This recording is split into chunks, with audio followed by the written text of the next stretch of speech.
Mr President. My question is to the Minister for Communications and the Arts, Senator Fifield.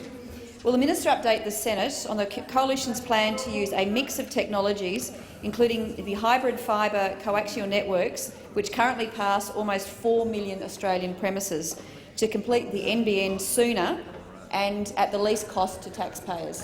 The Minister for the Communications and Arts, Senator Fifield. Thanks, Mr President. I thank Senator Reynolds for her question and her interest in rolling out the NBN sooner and at less cost to taxpayers.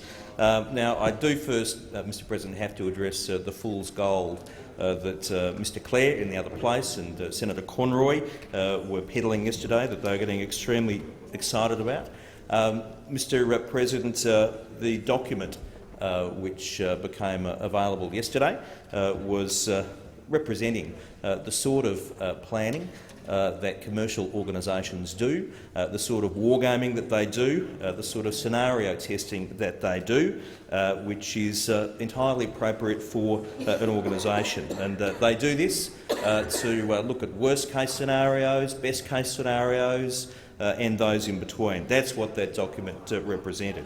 Mr President, HFC technology is actually something that Labor were not prepared to mention previously. It was a phraseology, a terminology which they steered clear from, and the reason for that is because Labor wrote billion-dollar cheques on behalf of taxpayers to switch off the HFC networks. The Coalition did not have to spend any extra money to get these assets, which pass almost 4 million households and businesses in Australia's 6 biggest cities. As you know, Mr President, these networks already supply pay TV to many homes in the nation.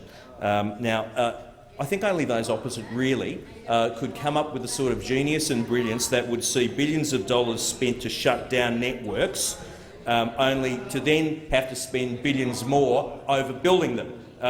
What we thought was entirely reasonable was for no extra money to make sure we had these networks available to us. Thank you, Minister.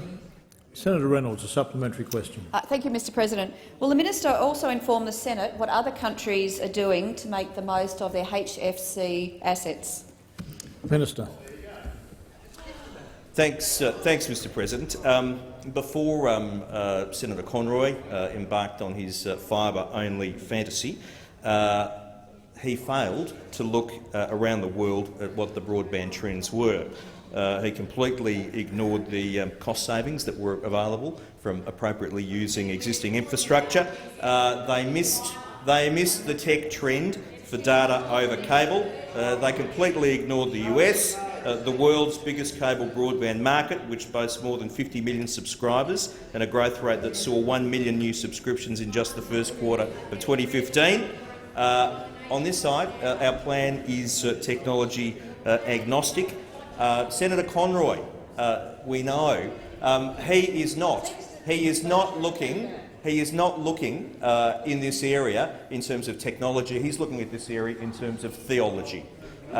Senator Conroy has a belief system, and if he's the high priest of that belief system, thank you, Minister. The time for answering the question has expired. Order on my left. On my left. Senator Reynolds, final supplementary question. Thank you, Mr President. Will the Minister also inform the Senate on NBN's plan to upgrade Australia's HFC cable network? Minister. Thanks, Mr President. This government and NBN do have big plans for HFC in Australia. Labor started the NBN with barely a plan A. We know that they don't even have a plan B now that they're in opposition. HFC is very capable high-speed broadband technology. Contrary to what those opposite have said, Optus is continuing to invest in its HFC assets in advance of the handover to NBN.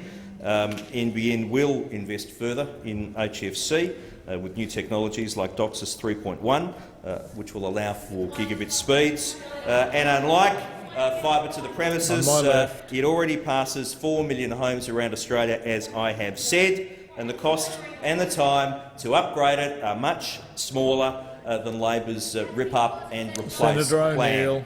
Mr. President, we stand by our plan. We stand by NBN's approach. Thank you, Minister. Senator Siewert.